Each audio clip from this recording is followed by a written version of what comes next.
And I want to be clear. I'm not here to say don't hire men to anyone listening to this. Okay. But I believe in, um, women are now over 50% of the population. So one's company in a perfect world should reflect that as well. Right. Yep. And of course the biggest concern, and this is not uncommon among all the founders that I talk to, is generating the pipeline that you need to grow Yep. that, right? Yep. As you've talked about, the girls who code, getting girls into generating these pipelines when they're kids, so that, Yep. by the time they're out of school, Yep. they're ready Hallelujah, to join sister. I these mean, jobs. I got to tell you, being Yeah. in the trades, Hmm. we look at the trades all day long. And Right. I was teaching in higher education, and I'm like, Right. who are these? I don't want to get off on this, but half Yeah. the students were easily not, shouldn't have been in my classrooms.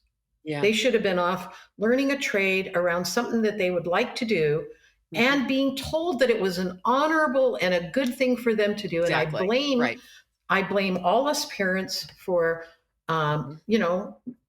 we all want better things for our kids, but Right. you have to help people be happy in a seat going forward, and to have them That's get a exactly right. degree Not in every. Yeah. history Yep. Yep. or social sciences, and Mhm. then have them like try to figure out how they're gonna what they're gonna do. I Right. mean, but I do see more focus because we need it. I mean, women are becoming welders, women are becoming truck drivers, women are Hmm. becoming repair techs, and they're very needed. And I think Yeah. that those are very, I would, if anybody's listening to this, look at your daughters and help them understand that they can do anything, Yeah. but they should do what they want to do.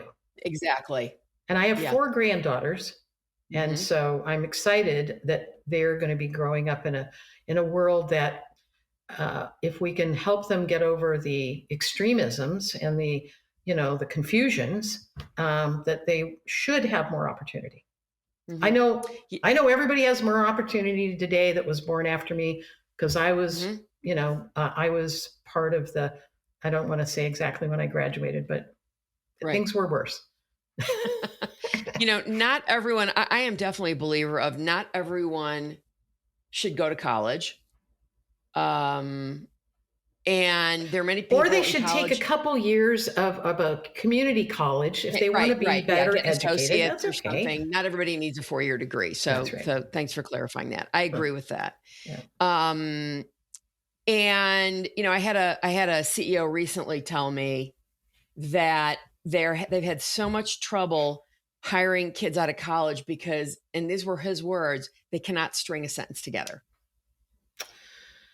And it's, again, I don't want to get too off track with this because there's a lot more I want to talk to you about, and we're running low on time. Yeah. Um, and my feeling, and that's exactly the point. Well, maybe these kids shouldn't have been in college. He Right. said they don't know how to communicate. Yeah. Well, I don't think you learn how to communicate in college. Well, I was So very there's, frustrated in yeah, college. I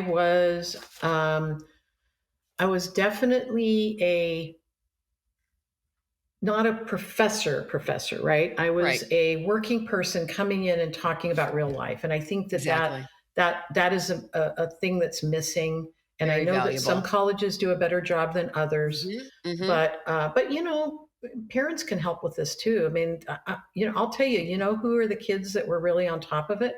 Were the Hmm. kids whose parents had businesses, Yeah, because they saw yeah, what really happened. And hmm, parent, and maybe the yeah, reasoning is because parents that just have a regular job and show up to work, they've never been exposed to hmm, that type of practicality, so they don't have an easy way. So hmm. maybe entrepreneurship classes would also be a good thing for people to go through, even In if high it school, meant I don't want to not wait ever till. do that. Right, right, Yeah. exactly. Yeah. It ain't easy, and I No. can't tell you the number of founders I've talked to who've said to me when I've asked them, how they, what the impetus was to have them get into building their own company, to being an entrepreneur, and often it was, well, because I come from a family of entrepreneurs, Yeah. right? And it's Yep. not Yep. it's not always the case, of course. I mean, Yeah. I'm an entrepreneur, and I did not come from a family of entrepreneurs, Right. right? It's So, again about opening up options for young mhm, enough, right? Real life options right, around it's and okaying those, Yes. because that's kind of what happened is, everybody got caught up in this. If you didn't have a 4-year Mhm. degree, you wouldn't be successful. You wouldn't be Mhm. an important, real, meaningful person. Mhm. And I will say that one of the things that I believe, we could talk to all my employees and see if they hear it and believe me, but I truly believe in our company we have a very flat culture, and by that what I Organization. mean Yeah. is Mhm. a good idea can come from anywhere, Yeah. and I and everybody is Mhm. important as everybody else, because it's Mhm. the whole thing that we do that makes our business Mhm. and helps our customers. What have been your biggest challenges in growing your employee base, and what kind of mistakes have you made along the way? Well, I am I am foundationally a bad person to manage lots of people, because I'm not naturally patient with people, Yeah. and I have to work really hard at that, because Mhm. I just work hard and I expect everybody else to do that. I've gotten better. I've gotten better, and I have a really good senior team. That what I'm good at is surfacing. I'm good at seeing how to connect dots and seeing opportunity, and kind of moving us. And I'm good. I'm really good at that. I'm really good at business development and partners and all of that. And I'm Mhm. pretty good Mhm. at flagging problems before so they can be solved. Right. Right. And so we just had actually a situation where I'm like, we evolve all the time. We've been evolving. I mean, you evolve because you're a startup, number one. Right. And so you have to get used to, well, things are different now. Things are different now. So we kind Mhm. of went to guess what? We're going to iterate every day. And then it's just part of our culture. Right. So it's a natural thing. And then, but as we evolve and change, we actually change departments. Like, we just moved a big chunk of one department into another department. Right. Mhm. And we're adding different kinds of people to certain departments, Mhm. because we need to keep changing. And so that creates challenges and friction, Mhm. which need to be dealt with sooner than later. Because if you let things sit where there's some kind of, well, they did this, no, they did that, no, they did that, like that kind of stuff. Mhm. I mean, that Mhm. never goes away. It just gets worse. And Mhm. so I That is not try healthy to for make one's culture. sure. Yeah. Pardon? Yeah. Not healthy for one's culture. No, and so I try to surface that, and sometimes I'm not really good at that, because I get a little emotional about that kind of stuff. And so I just did that this week, where I kind of surfaced one thing to somebody, and I realized afterwards that, the way I did it, the way I surfaced it, could have been done better. And so I Mhm. just apologized to her this morning and said, "Hey, I could have told you about what was happening over here a little differently. I could have given you the tools and Mhm. let you go fix it. And all I did was get emotional about it. Sorry." Right. So Mhm. I can't Mhm. do anything more than that. Mhm. But I will do that, because otherwise I'm just the problem. Mhm. Right. Well, yeah, and that's often the case, especially in leadership, right? Hmm. There's often a lot of do what I say, not what I do. Yeah. Yep. And, to have the integrity to say, you know what? I screwed up. I'm sorry. I'm going to do everything I can to not see that happen again. Yeah. No, and listen, we're human. Yep. And, we should all be, I'm a firm believer in working on ourselves consistently. Hmm.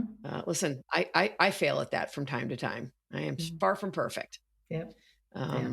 And that mostly shows up in my personal life, right? I don't see, So, I mean, it's hard for me, because I do feel that this was one of the challenges, being, married to someone that you're in a business with. yeah. It was hard for me to separate. It was like, it's who I am. Well, that's exactly right. And I've said this so many times, and I say it as often as I can when it comes up in a conversation, that, you don't have business problems, you have personal problems that show up in your business. Yeah, and I think you're right, and it's sort of both. It's like there's not for me, a real Mhm. separation, and of course now we're working That's from right. home, which is Yeah. even making me happier. I'm much happier now. Interesting. because this is who I am anyway. I Mm-hmm. mean, my whole life is spent trying to solve problems and learn and all of that. Mm-hmm. And so now, guess what? I can fit the rest of my life in better. I can do, when we went, our company, so first of all, when I started the company, I decided to have us be BYOD. I'm not sure if you're familiar with that. Bring your own BYO device. boss Device. device. D. Yeah. Got So it. everybody gets to pick. We fund every 2.5 years. We fund somebody's technology that they want to use, but they get to pick what it is. Oh, that's awesome. Because people, are Mac people or they're PC people or they Mm-hmm. are Mm-hmm. tablet people. I Mm-hmm. mean, Right. whatever Yeah. you want that Mm-hmm. helps you be you. That's what I want to have. And that was Right. kind of my going into the company. I really wanted to build a company where people could be more authentic for themselves, for their own lives, right? Mm-hmm. They could live where they wanted to live ultimately. I mean, my dream was that you could live anywhere. So guess what? I'm living my dream now. I mean, we went from 100% in Northern California in Chico to, as we started growing back to how did you grow people? Right. Specialists were kind of hard to get in the automotive space, right? So we had to start adding some, we had an office in Dallas for a Right. physical office in Dallas for a while, and we had a Mm-hmm. couple people in some different locations, and we just worked Mm-hmm. around it. And then when COVID hit and we all went home within an hour of the announcement for us, Mm-hmm. right? It was very easy. Mm-hmm. We all started, there was adjustment period, but it was also we started really learning that we could um, be better if we leveraged what we were doing. We could make a better lives for ourselves. We could Mm-hmm. go walk the dog if we needed to for 10 minutes. Or, my granddaughters come over a couple, 3 times a week, and they know when I'm on a call, they're not here today, or I would actually show you, but they come up and they Mm-hmm. hug me while I'm on a call. They're just very quiet, and then when I get a Right. little break, I get to go say hi to them or help them Mm-hmm. with their homework or whatever. Carol Schultz here. Thanks for watching this excerpt from Authentically Successful. The conversation doesn't end there. So if you want to hear this episode in full and all my conversations with many other successful founders and CEOs, please visit verticalelevation.com/podcast.